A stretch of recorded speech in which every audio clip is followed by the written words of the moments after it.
1장을 같이 또 살펴보았습니다. 복음을 쭉 이제 앞으로 볼 건데 저번 주에는 계시의 관점에서 복음을 우리가 같이 묵상을 했습니다.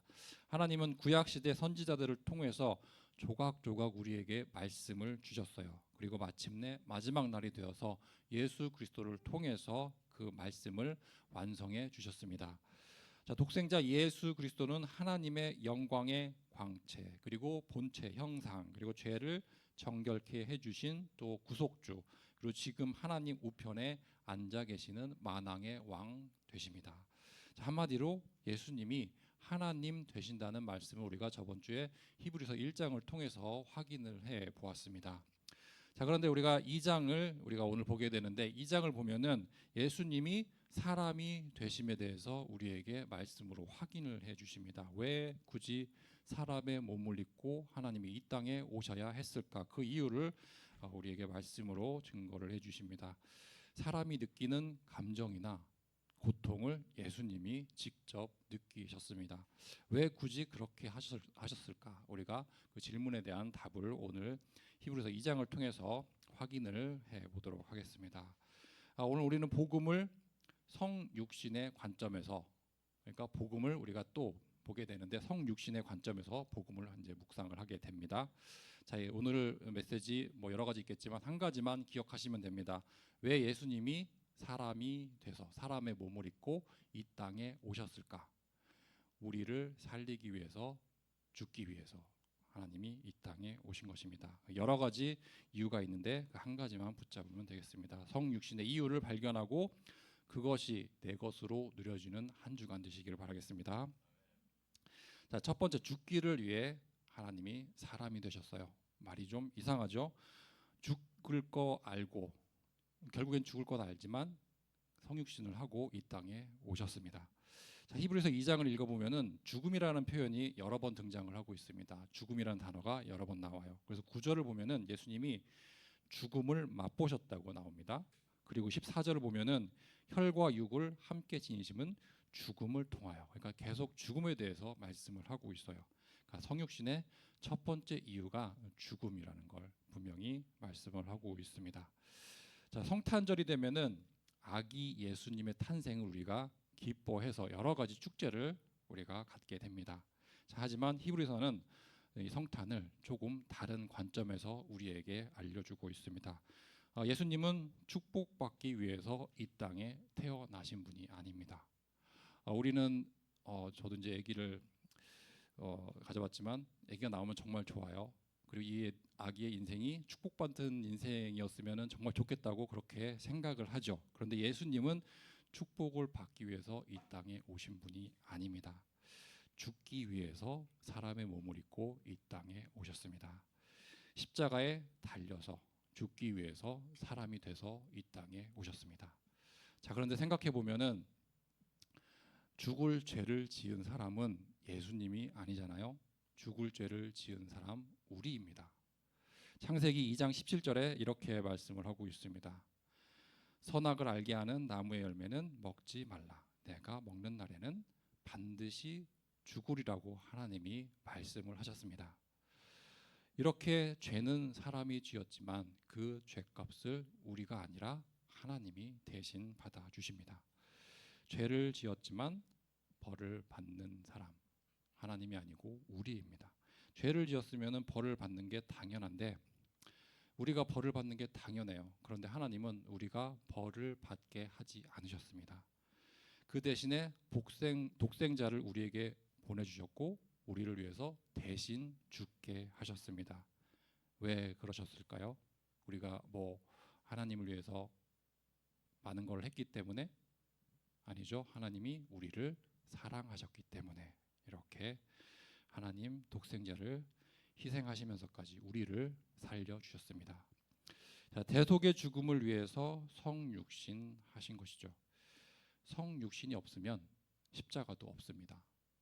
하나님이 사람의 몸을 입고 이 땅에 오지 않으셨으면 십자가의 죽음도 없습니다. 자, 몸이 없으면 피 흘림도 당연히 없겠죠. 그래서 예수님의 탄생 자체가 이미 구원의 시작인 것입니다. 자, 하나님은 이미 아들을 이 세상으로 보내실 때부터 십자가를 바라보고 계셨어요. 그러니까 하나님을 이 땅에 보내시면서부터 십자가에 달릴 예수님을 하나님은 알고도 보내주신 것입니다. 우리를 대신해서 죽으신 그리스도가 또 한 주간 묵상되어지기를 바라겠습니다.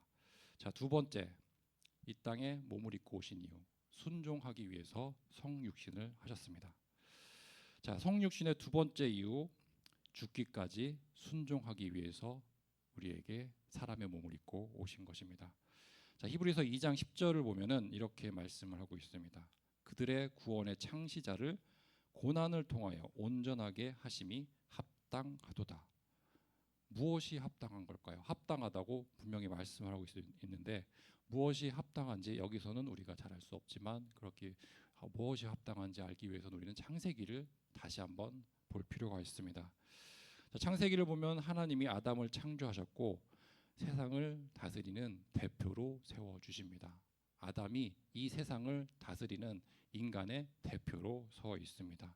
자, 그런데 그 대표가 하나님께 불순종을 하게 됩니다. 그리고 그 결과 죄와 사망이 이 세상에 들어오게 되었습니다. 자, 여기서 이제 아담을 제가 대표라고 했는데 대표라는 개념을 조금 설명할 필요가 있습니다.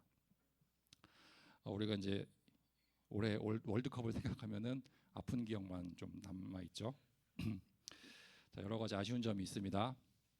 그러니까 한국 대표팀이 남아공을 상대로 싸웠어요. 우리가 강팀에게 졌다면 그래도 억울하지 않을 텐데 약팀한테 그렇게 정말 허무하게 지게 됐습니다. 대표 선수 11명이 축구 경기를 했고 그 결과 한국이 지게 됩니다. 대표 선수가 졌다는 것은 한국이 졌다는 말입니다. 그러니까 우리는 이걸 되게 당연하게 생각을 해요. 대표 선수 11명이 나와가지고 축구를 해서 졌는데 우리나라가 진 거예요. 대표팀이 우리나라를 대표하는 선수들이기 때문에 그런 겁니다. 대한민국 국민들 중에 그 대표팀 선수들보다 축구를 잘 하는 사람은 없겠죠. 그렇기 때문에 이 사람들이 대표로 뽑힌 것입니다. 자, 이런 걸 우리가 대표성이라고 이렇게 이야기를 합니다. 아담도 마찬가지입니다. 아담도 인류의 대표로 하나님이 세워주셨습니다. 우리는 상상할 수도 없지만 아담은 이 모든 것 세상 만물 그다음에 모든 생명체의 이름을 지을 수 있을 정도로 아주 머리가 좋았어요. 우리는 상상할 수가 없죠. 그 정도로 능력이 뛰어났던 인물이 아담입니다. 그렇게 뛰어난 인물 아담도 실패했으면 우리도 실패한 것입니다. 자, 만약에 아담이 영적 전쟁에서 승리했다면 인류의 역사는 완전히 바뀌었겠죠. 우리가 이렇게 죄 아래서 사망 아래서 사망 권세 아래서 살 필요가 없었을 것입니다. 하지만 아담이 패배했고 그 결과 그 이후에 태어나는 후손들은 이 타락한 세상 속에서 살 수밖에 없습니다. 자, 바울은 로마서 5장 12절에서 이렇게 말씀을 하고 있습니다. 로마서 5장 12절에 보면은 그러므로 한 사람으로 말미암아 죄가 세상에 들어오고 죄로 말미암아 사망이 들어왔나니 이와 같이 모든 사람이 죄를 지었으므로 사망이 모든 사람에게 이르렀느니라. 아멘. 자, 한 사람의 불순종으로 이 세상에 죄가 들어왔다고 말씀을 하고 있습니다. 자, 그렇다면 구원도 한 사람으로 완성이 됩니다.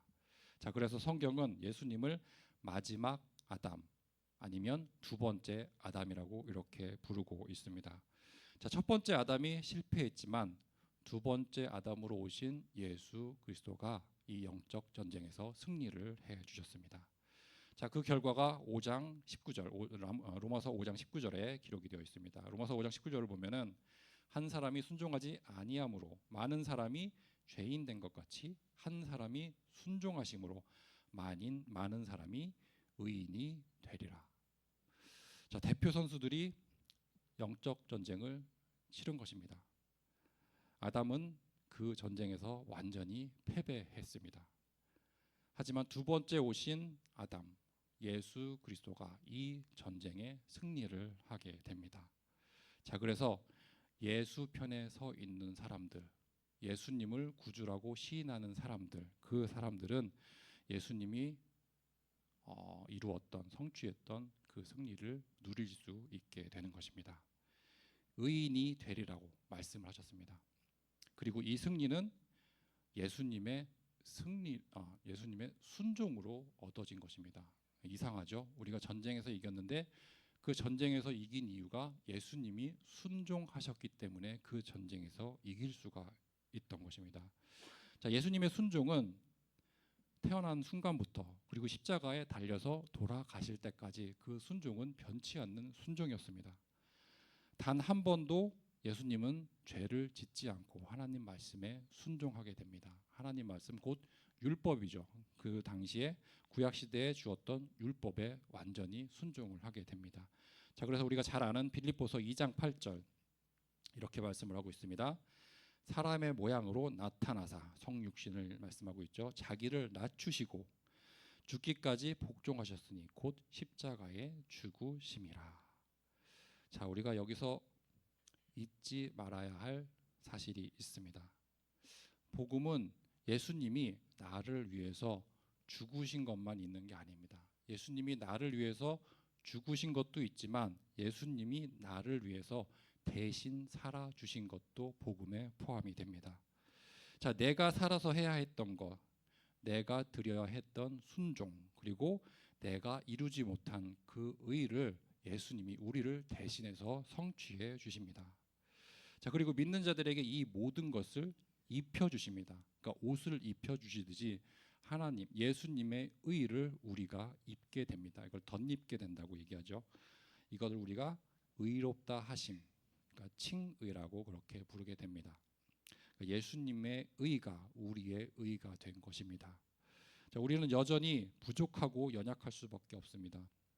아무리 우리가 노력한다고 해도 하나님의 영광에는 절대 이룰 수가 없습니다. 하지만 하나님은 오늘도 우리를 보실 때 우리의 부족한 면, 우리가 잘 되지 않는 면을 보시는 게 아니고 우리를 보실 때 예수 그리스도를 통해서 우리를 보십니다. 자, 우리를 대신해서 완전한 순종을 이루어 주신 예수 그리스도를 통해서 우리를 바라보십니다. 자, 그래서 우리는 담대히 하나님 앞에 나아갈 수가 있습니다. 우리가 하나님 앞에 최후의 심판을 받게 됩니다. 근데 그 순간 우리가 그냥 맨몸으로 나가면 하나님이 우리를 받아주지 않으십니다. 하지만 예수 그리스도께서 우리 앞에 서서 하나님과 우리 사이에 중재자, 중보자 역할을 해 주십니다. 그렇기 때문에 우리는 예수님을 믿고 예수님을 나의 구주로 모시고 살고 있기 때문에 그 예수님의 의를 하나님이 보시고 우리를 구원해 주시는 것입니다. 자, 우리를 위해서 죽기까지 순종하신 그 예수님이 묵상되어지는 또 한 주간 되시기를 바라겠습니다. 자, 마지막 세 번째, 성육신을 하신 이유 세 번째, 우리에게 형제가 되어 주시기 위해서 성육신 하셨습니다. 조금 낯설죠? 왜 예수님이 우리의 형제가 되어 주실까? 자, 히브리서 2장 11절을 한번 보시겠습니다. 11절 우리 한번 같이 한번 읽어보도록 하겠습니다. 11절입니다. 거룩하게 하시는 이와 거룩하게 함을 입은 자들이 다 한 근원에서 난지라. 그러므로 형제라 부르시기를 부끄러워하지 아니하시고. 거룩하게 하시는 이는 당연히 예수 그리스도가 되시겠죠. 그리고 거룩하게 함을 입은 자들, 우리들을 가리키는 겁니다. 그러니까 예수님이 우리를 형제로 불러주십니다. 그러니까 이거는 당시 이 말을 처음 들었던 유대인들에게는 정말 충격적인 얘기일 수밖에 없습니다. 구약시대 사람들은 감히 하나님 앞에 나아갈 수가 없었습니다. 모세도 하나님의 영광을 봤을 때 자기가 죽지 않을까 걱정을 했습니다. 죄인이 하나님 앞에 서면 그때는 죽을 수밖에 없습니다. 대제사장도 1년에 단 한 번 지성소에 들어갈 수가 있었습니다. 그것도 그냥 들어가면은 죽게 됩니다. 정결 의식을 거치지 않고 죄가 묻어 있는 상태로 지성소에 들어가면 죽게 됩니다. 그래서 먼저 속죄를 해야 돼요. 자기의 죄를 사하는 의식을 치르고 나야 지성소에 들어가고 살아서 나올 수가 있습니다. 자, 그런데 하나님의 아들이 사람의 몸을 입고 직접 우리에게 오셨습니다. 그리고는 이렇게 말씀하시죠. 너희는 내 형제라고 예수님이 우리에게 선언을 하십니다. 세상의 모든 종교는 사람이 신을 찾아가는 이야기입니다. 우리의 힘으로 어떻게 구원을 얻어보자는 그런 이야기가 종교입니다. 하지만 복음은 하나님이 사람을 찾아오셨습니다. 사람의 몸을 입고 이 땅에 내려오신 것이죠. 자, 요한복음은 이렇게 말씀을 하고 있습니다. 요한복음 1장 14절 말씀 제가 한번 읽어드리겠습니다. 말씀이 육신이 되어 우리 가운데 거하심에 우리가 그의 영광을 보니 아버지의 독생자의 영광이요 은혜와 진리가 충만하더라. 하나님이 찾아오시기만 한 게 아닙니다. 우리를 그냥 만나러 오신 게 끝이 아니고 여기서 거하신다고 이렇게 되어 있습니다. 예수님이 우리에게 오셔서 하나님이 우리에게 오셔서 거하셨다고 되어 있습니다. 근데 원어로 보면은 하나님이 우리에게 거하셨다는 말은 장막을 치셨다는 말입니다. 장막 우리 잘 알죠? 구약 시대 성막이나 장막을 가리키는 겁니다. 그러니까 하나님이 예수 그리스도 안에서 우리 가운데 장막을 치셨다는 말입니다. 그러니까 하나님이 찾아오셨고 우리 안에 장막을 치고 임재하셨다는 말입니다. 그러니까 이걸 우리는 한마디로 임마누엘의 축복이라고 이렇게 부르죠. 자, 그리고 더 나아가서 우리와 형제가 되어 주셨다고 말씀을 하고 있어요. 18절 말씀을 같이 한번 읽어보겠습니다. 그가 시험을 받아 고난을 당하셨은즉 시험 받는 자들을 능히 도우실 수 있느니라. 자, 예수님은 우리가 겪었던 그런 것들을 실제로 경험을 하신 것입니다. 배고픔이 무엇이고 또 외로운 거 무엇이고 또 사람들한테 배신당하는 게 무엇인지 예수님은 직접 겪으셨습니다. 그리고 억울한 것이 무엇인지 또 가난이 무엇인지 또 가장 가까운 사람에게 버림받는 게 어떤 것인지 예수님은 직접 체험을 하셨습니다. 예수님이 이 모든 것을 몸소 경험하셨기 때문에 우리의 고통과 아픔을 이해할 수가 있는 것입니다. 직접 겪어보셨기 때문에 우리를 능히 도우실 수 있다고 말씀을 하고 있습니다. 자, 누구나 살면서 가장 많이 하는 생각이 이런 것일 것입니다. 아무도 내 마음을 알아주지 못한다. 당연하겠죠. 부모님도 형제들도 내 마음, 내 고통, 내가 뭘 정말 힘들어하는지 다 알고 있는 사람은 없습니다. 하지만 예수님은 그 모든 것을 다 알고 계십니다. 듣고 보아서 아는 게 아니죠. 예수님은 우리가 겪는 고통, 힘든 것들 다 경험으로 알게 됩니다. 자, 17절을 보면은 한번 같이 읽어볼까요? 17절입니다. 그러므로 그가 범사에 형제들과 같이 되심이 마땅하도다. 이는 하나님의 일에 자비하고 신실한 대제사장이 되어 백성의 죄를 속량하러 하심이라. 자, 여기서 처음으로 대제사장이라는 말이 나오게 됩니다. 그러니까 대제사장은 앞으로 우리가 이제 히브리서를 좀 계속 보게 되는데 히브리서를 풀어가는 중심 주제가 됩니다. 자, 구약의 대제사장은 하나님과 사람 사이를 이어주는 중보자의 역할을 하고 있습니다. 하지만 제사장도 죄인일 수밖에 없습니다. 사람이니까 죄인이죠. 죄인으로 태어났고 살면서 죄를 지을 수밖에 없습니다. 그래서 자기 죄를 위한 제사를 먼저 드려야 했고 또 결국에 또 연한이 차면은 또 죽게 됩니다. 자, 그리고 대사장이 죽으면은 그 제사장의 자리를 또 다음 제사장이 이어가게 됩니다.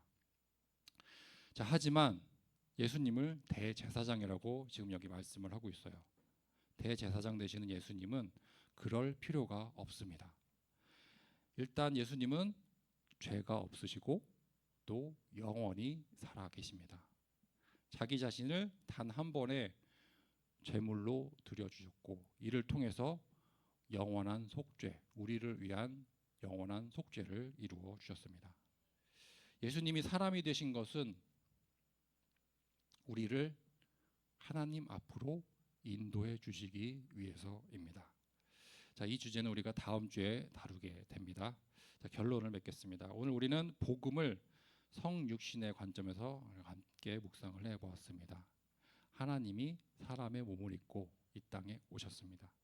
우리 대신 죽기 위해서, 또 우리 대신 순종하기 위해서, 또 우리와 형제 되어주기 위해서 이 땅에 오셨습니다. 그래서 우리를 하나님 앞으로 인도해 주시기 위해서 사람의 몸을 입고 이 땅에 오셨습니다. 자, 히브리서 2장 14절 15절 우리 다시 한번 읽어보도록 하겠습니다. 14절 15절 같이 읽겠습니다. 자녀들은 혈과 육에 속하였음에 그도 또한 같은 모양으로 혈과 육을 함께 지니심은 죽음을 통하여 죽음의 세력을 잡은 자 곧 마귀를 멸하시며 또 죽기를 무서워함으로 한평생 매여 종노릇하는 모든 자들을 도와주려 하심이라. 아멘. 십자가의 죽음을 통해서 죽음의 세력을 잡은 자 멸하셨다고 말씀을 하고 있습니다. 멸해 주실 것이 아니라 이미 멸하셨다고 말씀을 하고 있습니다. 그래서 우리는 더 이상 두려워할 이유가 없습니다. 이미 승리한 그리스도 붙잡고 승리하는 한 주간 되시기를 주님의 이름으로 축원드리겠습니다. 기도하겠습니다. 하나님 아버지 감사합니다. 오늘 말씀을 통해서 예수님께서 이 땅에 육신의 몸을 입고 또 이 땅에 오신 그 사랑을 깨닫게 하심을 감사합니다. 우리를 대신해 죽으시고 우리의 순종을 완성하시고 무엇보다 우리의 연약함을 잘 아시는 형제가 되어주신 주님의 은혜를 찬양합니다. 십자가의 죽음을 통해서 사망의 권세를 이겨주신 예수 그리스도를 붙잡기 원합니다. 우리와 함께 하시며 도우시는 주님을 의지하며 이번 한 주간도 세상 속에서 담대하게 언약의 여정을 걸어가는 사랑교회 청년들 되게 하여 주옵소서. 우리의 영원한 대제사장 되시는 예수 그리스도의 이름으로 기도드립니다. 아멘.